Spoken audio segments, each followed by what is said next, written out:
እግዚአብሔር ይመስገን እግዚአብሔር ይመስገን እግዚአብሔር ይመስገን እግዚአብሔር ይመስገን ለዚህ ያደረሰን ለዚህ ያደረሰን እግዚአብሔር ይመስገን ለዚህ።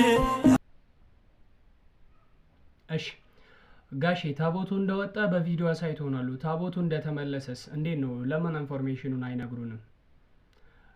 በመጀመሪያ ደረጃ ወንድምናቶች ሰላም አለይኩም ወራህመቱላሂ ወበረካቱ። ቪዲዮውን ያው እንደተለመደው ሼር፣ ኮፒ ሊንክ፣ ሪፖስት ማድረጉን ለእናንተ አትቸዋለሁ። ወደ ሐሳቤ ልመለስ። ቀኑ ጁምዓ ነው መሰለኝ። ሰሉ ዐለ ነቢ። ምናልባትም ጋሼ ይህንን ቪዲዮ የሰሩት ምናልባት ሰዎች እንዲወዱን በሰዎች ዘንዳ መወደድን ወይንም በሰዎች ዘንዳ ጥሩ ሞገስናን ለማግኘት ተብሎ የተሰራ ቪዲዮ ይመስለኛል። አይ ዶንት ኖ ብቻ ከዛ ውጪ ለምን እንደተሰራ አልገባኝም። ምናልባት ጋሼ ስለ እስልምና እውቀት ላይ ኖሮት ይችላሉ፣ ወይም ደግሞ ለማስመሰል ስለ እስልምና አውቆ ሐላሉና ሐራሙን ለይተው አውቀው ነገር ግን ለማስመሰል ሰው እንደወዱት ብሎ ያከናወኑት ተግባር ይመስለኛል። ከዛ ውጪ ግን ከእስልምና ምንም አይነት ግንኙነት የለውም ይህ ተግባር። አምላካችን አላህ እንደ ነገር ይናገራል። ወለን ተርዳ ዐንከ አልየሁድ ወነሳራ ሐታ ተተቢዐ ሚለተሁም ሱረቱ በቀራ ላይ ምዕራፍ 2 ቁጥር 120 አካባቢ ላይ አይሁዶችም ይሁን ክርስቲያኖች ምንም አይነት ነገር ይወዱኛል ብለህ ለማስመሰል ምንም አይነት ተግባር ብትፈጽም ሐታ ተተቢዐ ሚለተሁም የነሱ መንገድ እስካልተከተልክ ድረስ ከነሱ ጋር አብረህ እስካልሆንክ ድረስ ከልባቸው ሊወዱህ አይችሉም ብሎ ለነቢያችን አለይሂ ሰላቱ ወሰላም አምላካችን አላህ ነግሯቸው ነበረ።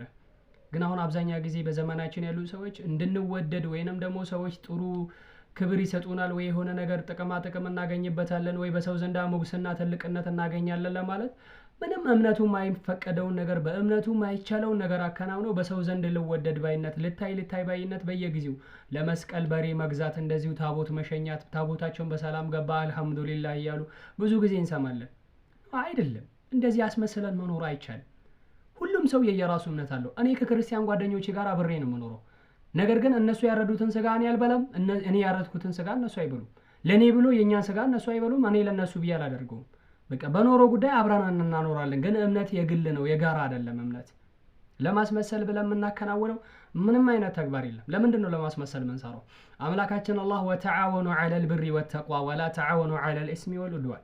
ልክ አላህ በሚወደው በመልካም ነገር መተባበር መተጋገዝ ትችላላችሁ። አላህ በሚጠላው ነገር ግን ወላ ተዓወኑ ዐለል ኢስሚ ወልዑድዋን፣ በእንደዛ አይነት ነገር ግን እንዳትተባበሩ እንዳትሰሩ ብሎናል።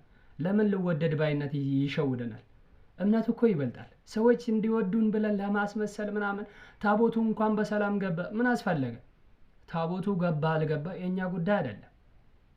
ወንድሞቼና እህቶች አንድ ነገር ልንገራችሁ። አይደለም እኛ ልወደድ ባይነት የኛን የጓደኝነት ወይንም ጎረቤት ምናምን ብለን ምንሰራውን ነገር ተውትና ነብዩላህ ኢብራሂም አለይሂ ሰላም ታላቁ ነብይ ወይም አቡ ተውሂድ ተብሎ በሚጠራው በቅጽል ስማቸው በነብዩላህ ኢብራሂምና በአባታቸው መካከል እኮ ትልቅ ጥል ተነስቷል። ይህ ጥል የተነሳው ለምንድን ነው? በዲን በሸሪዓ ጉዳይ እምነት ስለሆነ ነው። ያ አበቲ አባቴ ሆይ ለመታዕቡድ ለምንድን ነው የምትገዛው ይሄንን ነገር?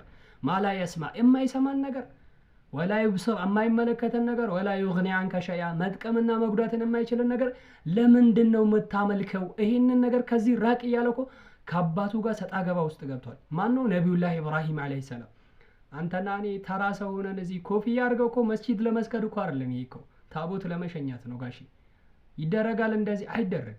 በእስልምናችን አይፈቀድም። በቃ ሰው ወደደህም ጠላ ተመቸህም አልተመቸ እስልምናችን ይሄን ነገር በጭራሹ አይፈቅደው።